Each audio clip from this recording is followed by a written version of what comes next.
TCC 1302 Régénération Through TCC 1302 1. Restauration à travers la parole.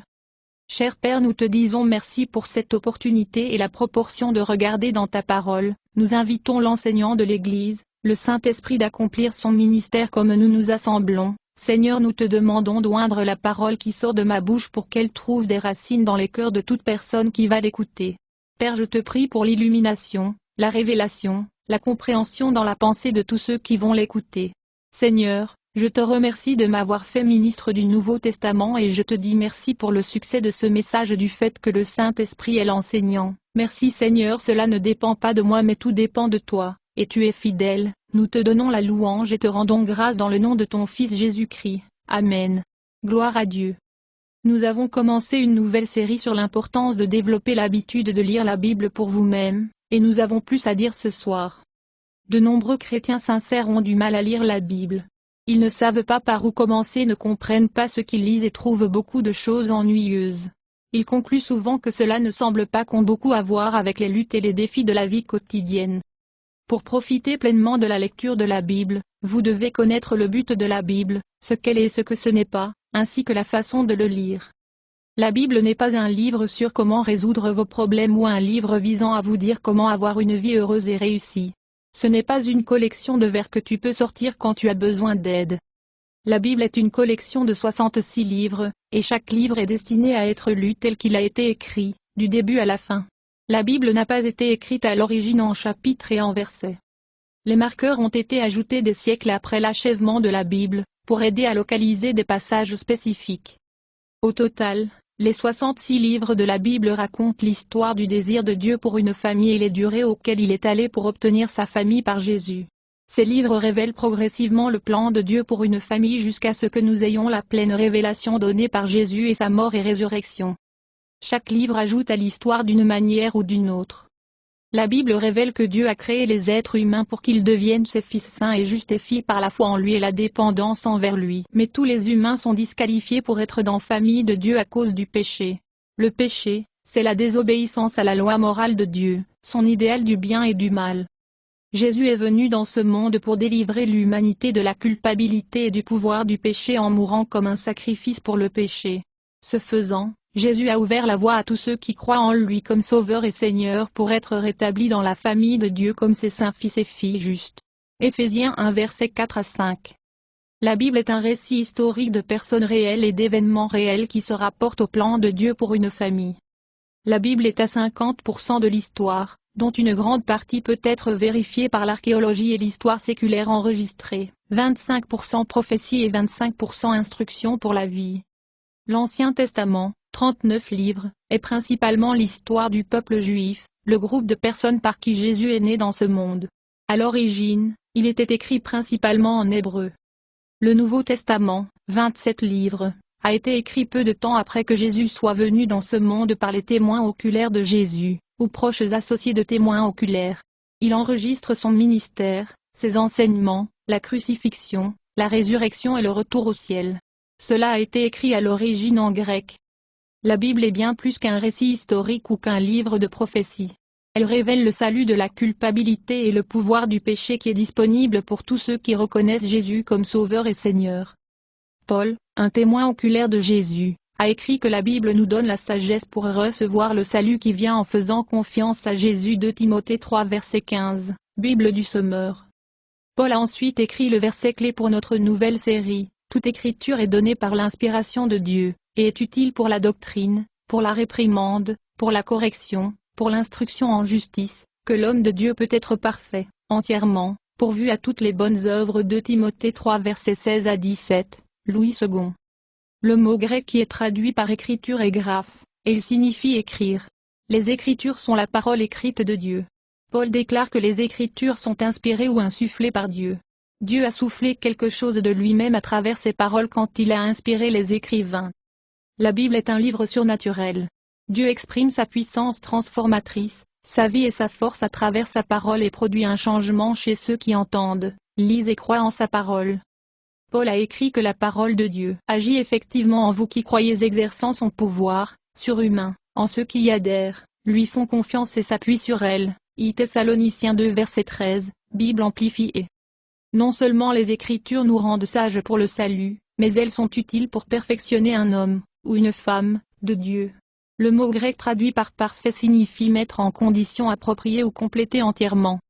Les êtres humains ont été créés pour être des fils et des filles de Dieu qui reflètent ses attributs moraux, amour, joie, sainteté, etc., et lui apporter honneur et gloire dans chaque motif, pensée, parole et action. Mais la nature humaine a été corrompue par le péché, et nous avons tous besoin du salut et de la restauration. Le salut est la restauration complète de la nature humaine à tout ce que Dieu veut que nous soyons. Le salut est accompli par la puissance du Saint-Esprit sur la base du sacrifice de Jésus à la croix. 1.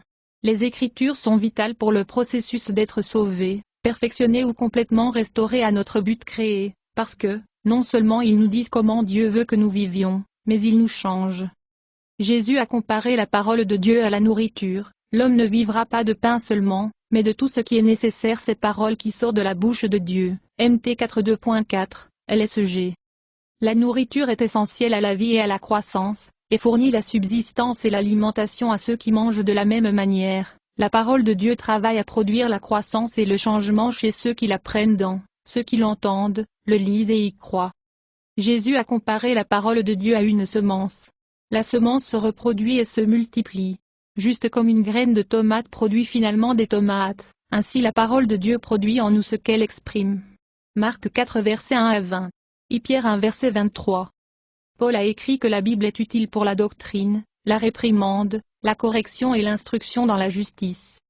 Nous parlerons plus en détail de ce que ces mots signifient dans les prochaines leçons, mais pour l'instant, voici un bref résumé de ce que la parole de Dieu fait pour nous. La parole de Dieu nous dit ce que nous devons croire au sujet de Dieu, montre-nous ce qui doit changer en nous, et ensuite cela nous change à mesure que nous lisons et croyons cela. Lire la Bible n'est pas seulement essentiel pour être restauré dans notre but créé en tant que fils et filles qui sont pleinement glorifiants pour Dieu. La Bible est essentielle à notre relation avec Dieu, car il se révèle, ou se fait connaître, par sa parole écrite. Nous avons été créés pour connaître Dieu, aimer Dieu et servir Dieu. La vraie vie, la vraie paix, et le vrai bonheur et la joie vient de la connaissance de Dieu. Le prophète de l'Ancien Testament Jérémie a écrit que Dieu dit que les hommes ne devraient pas se vanter de leur sagesse, force, ou richesse. Au contraire, un homme devrait se vanter ou se glorifier du fait qu'il comprend et sait. Moi, personnellement et pratiquement, discernant et reconnaissant directement mon caractère, je suis le Seigneur qui pratique la bienveillance, le jugement et la droiture sur la terre, car dans ces choses les délices, dit le Seigneur. Jérémie 9,24, Bible amplifiée. Jésus, en priant Dieu le Père, a dit, « Et ceci est la vie éternelle ». Cela signifie, savoir, apercevoir, reconnaître, se familiariser avec et comprendre, toi, le seul vrai et réel Dieu, et, en ce qui concerne, de connaître lui, Jésus, Christ, que vous avez envoyé, Jean 17 verset 3, Amen. Dieu s'est progressivement révélé son caractère, ses œuvres, ses plans et desseins jusqu'à nous avons la pleine révélation donnée en Jésus. Jésus est la révélation la plus complète de lui-même à l'humanité. Jésus est Dieu devenu homme sans cesser d'être Dieu. Il y a 2000 ans, Dieu le Fils, la deuxième personne de la divinité ou de la Trinité, s'est incarné ou a pris une nature humaine complète dans le ventre de la Vierge Marie et est né dans ce monde. Pour un enseignement approfondi sur la nature trinitaire de Dieu, la Trinité, Dieu le Père, Dieu le Fils, et Dieu le Saint-Esprit, voir la leçon TCC 1211, 3 mars 2023, sur Richer un Christ. Comme Jésus est en fait appelé la parole de Dieu. L'apôtre Jean, un disciple original et témoin oculaire de Jésus, a écrit plusieurs documents du Nouveau Testament, y compris l'Évangile de Jean. L'Écriture devait montrer que Jésus est Dieu incarné. Jean a appelé Jésus le Verbe fait chair. Jean 1 verset 1. Jean 1 verset 14. Au commencement était la parole et la parole était avec Dieu, et la parole était Dieu. Et la parole a été faite chair et a habité parmi nous, et nous avons vu sa gloire, gloire comme le Fils unique du Père, version standard en anglais. Jésus est la parole vivante de Dieu et il se révèle à travers la parole écrite de Dieu, dans les pages des Écritures. Jésus lui-même a dit que les Écritures témoignent de lui. Jean 5 verset 39. La parole vivante, Jésus, a dit qu'il est la vérité et qu'il est révélé dans et à travers la parole écrite de Dieu qui est la vérité. Jean 14. 6, Jean 17 verset 17. Vous ne pouvez pas connaître Dieu, vous ne pouvez pas connaître Jésus, à part les Écritures. La parole écrite de Dieu est la seule source d'information entièrement fiable et totalement digne de confiance sur Jésus. La Bible supplante les sentiments, les pensées, les circonstances, les rêves, les visions et le surnaturel expérience. Tout cela doit être jugé selon la norme de la parole écrite de Dieu. Considérez l'accent que Jésus a mis sur la valeur des Écritures. Le jour où il s'est levé d'entre les morts, alors que la nouvelle commençait à se répandre que son tombeau était vide, Jésus apparut à 2 de ses disciples sur une route menant à un village voisin, puis à ses 11 apôtres qui étaient rassemblés à Jérusalem. Notez ce que Jésus a dit à chacun d'eux. Il citait les écrits de Moïse et de tous les prophètes, expliquant ce que tous les Écritures disaient de lui-même. Luc 24 verset 27, Bible du Semeur, et leur rappelait que tout écrit à mon sujet par Moïse et les prophètes, ainsi que dans les psaumes, tout doit se réaliser. Alors, il leur ouvrit l'esprit pour comprendre ces nombreuses écritures. Luc 24 versets 44 à 45, Bible du Semeur. Le Seigneur Jésus ressuscité, au lieu d'accomplir une action surnaturelle pour prouver qui il était et ce qui s'était passé, les a référés à la parole écrite, les Écritures, pour confirmer ce qu'il a accompli par le sacrifice de lui-même à la croix. Jésus, la parole vivante, non seulement nous révèle Dieu, parce qu'il est Dieu, mais Jésus, dans son humanité, nous montre à quoi ressemble le fait d'être parfait ou complètement restauré dans notre but créé, ressemblance avec le Christ. Il nous montre comment les fils et les filles de Dieu vivent par rapport à Dieu notre Père et à nos semblables. Jésus est le modèle pour la famille de Dieu, car Dieu, dans sa prescience, nous a choisis pour porter la famille ressemblance de son Fils. Romains 8h29, J. B. Phillips.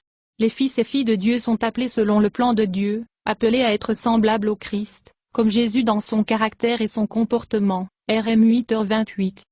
La parole écrite, les Écritures, est l'instrument unique que le Saint-Esprit utilise pour nous délivrer de la corruption du péché et nous rendre semblables au Christ, parfait, nous ont rétablis dans notre but créé.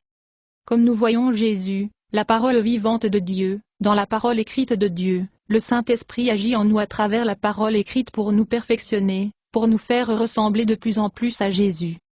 Jésus a dit que ces paroles, qui sont rapportées dans la Bible, sont l'esprit et la vie. Toutes les paroles par lesquelles je me suis offert à vous, sont destinées à être des canaux de l'esprit et de la vie pour toi, puisqu'en croyant ces paroles tu serais amené à entrer en contact avec la vie en moi. Jean 6 verset 63, J.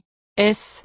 Riggs paraphrase. 2 Corinthiens 3 verset 18. Nous tous, comme ayant le visage découvert, parce que nous avons continué à contempler, dans la parole de Dieu, comme dans un miroir, la gloire du Seigneur est constamment transfigurée en sa propre image dans une splendeur toujours croissante et d'un degré de gloire à un autre, pour cela vient, du Seigneur, qui est l'Esprit. 2 Corinthiens 3 verset 18, Bible amplifiée. Non seulement sommes-nous appelés à être comme le Christ des fils et des filles de Dieu, mais nous sommes aussi appelés à un vital vivant relation avec Dieu et d'avoir une communion avec Dieu le Père et le Seigneur Jésus-Christ. I Corinthiens 1 verset 9. Dieu vous a appelés à la communion avec son Fils Jésus-Christ, notre Seigneur. J. B. Phillips. Par lui vous avez été appelés à la compagnie et à la participation avec son Fils, Jésus-Christ notre Seigneur. Bible amplifiée. Vous avez été divinement invoqués dans une participation conjointe avec son Fils, vous êtes. Le mot grec traduit par fraternité signifie partenariat ou participation. Il est souvent traduit comme union, qui a l'idée du partage ou de la fraternité, ayant des intérêts similaires. Le dictionnaire biblique d'Unger dit que la communion est une relation dans laquelle les parties détiennent quelque chose en commun. Personne ne peut être en communion avec Dieu à moins de posséder des buts et des sentiments similaires avec amour. Une relation mutuelle naît de la connaissance de quelqu'un. On ne peut pas avoir une relation vitale, communion ou fraternité, avec le Seigneur Jésus, la parole vivante, sans le connaître par la parole écrite, la Bible. Notez ce que les auteurs du Nouveau Testament ont dit sur la raison pour laquelle ils ont écrit leurs documents oubliés. Ces hommes étaient des témoins oculaires de Jésus, ou des proches associés de témoins oculaires. Jean 1 verset 1 à 4. Celui qui a existé dès le commencement est celui que nous avons entendu et vu, nous l'avons vu de nos propres yeux et touché de nos propres mains. Il est Jésus-Christ, la parole de la vie. Bible du Semeur. Nous vous parlons de ce que nous avons réellement vu et entendu afin que vous pouvez partager la communion et les joies que nous avons avec le Père et avec Jésus-Christ son Fils. TLB. Et nous vous écrivons maintenant ces choses afin que notre joie, de vous voir inclus, peut être plein et votre joie peut être complète. Bible amplifiée. Quand Jésus était ici sur terre, il a appelé les hommes et les femmes à le suivre. Matthieu 16 verset 24. Dans cette culture, on comprenait que suivre Jésus signifiait apprendre de lui et chercher à être comme lui ou imiter-le. Matthieu 11 verset 28 à 30. Vous ne pouvez pas suivre quelqu'un si vous ne marchez pas dans la même direction que lui. Vous ne pouvez pas imiter quelqu'un dont tu ne sais pas à quoi il ressemble. Amos 3 verset 3. Deux personnes peuvent-elles marcher ensemble sans s'accorder sur la direction, selon la Bible du Sommeur? L'apôtre Jean a écrit, celui qui dit qu'il demeure en lui, Jésus, doit aussi marcher de la manière juste alors qu'il marchait. Jean 2 verset 6, nouvelle version de King James. Rappelez-vous que Jésus est le modèle pour la famille de Dieu. Vous devez regarder le modèle afin de suivre et imiter. Nous voyons Jésus, la parole vivante, dans et à travers la parole écrite. En conclusion, depuis quelques années, au début de chaque année, je vous encourage à devenir un régulier lecteur systématique de la Bible, en particulier du Nouveau Testament. L'Ancien Testament est plus facile à comprendre. Une fois que vous serez familier avec le Nouveau Testament. Lire systématiquement signifie lire chacun des livres du Nouveau Testament du début à la fin, car ils ont été écrits pour être lus. Lire régulièrement signifie lire quotidiennement, si possible, ou aussi près de cela que possible. Mettez de côté 15 à 20 minutes pour lire aussi loin que possible. Laissez un marqueur là où vous vous arrêtez et ressaisissez-vous la prochaine fois que tu lis. Ne t'inquiète pas de ce que tu ne comprends pas. Tu lis pour te familiariser avec le texte. La compréhension vient avec la familiarité, qui vient avec une lecture régulière et répétée. Il est également utile d'obtenir un bon enseignement d'un enseignant biblique compétent. Une grande partie de ce que nous ne faisons pas comprendre que ce que nous lisons est dû au fait que les événements décrits dans le Nouveau Testament ont pris lieu il y a 2000 ans dans une terre et une culture qui nous est inconnue. Cette année, je vous encourage à commencer votre année en vous concentrant sur les 4 évangiles, Matthieu, Marc, Luc et Jean. Ce sont des récits historiques du ministère de Jésus, ses enseignements et ses miracles, sa mort, résurrection et retour au ciel, écrits par des hommes qui ont marché et parlé avec Jésus, ou leurs proches collaborateurs. Découvrez à quoi il ressemble et ce qu'il a enseigné.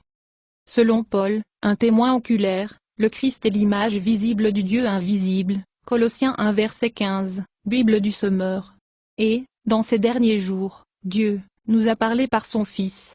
Jésus est le rayonnement de la gloire de Dieu, et l'empreinte exacte de sa nature, Hébreux 1 2.1, 3, version standard en anglais.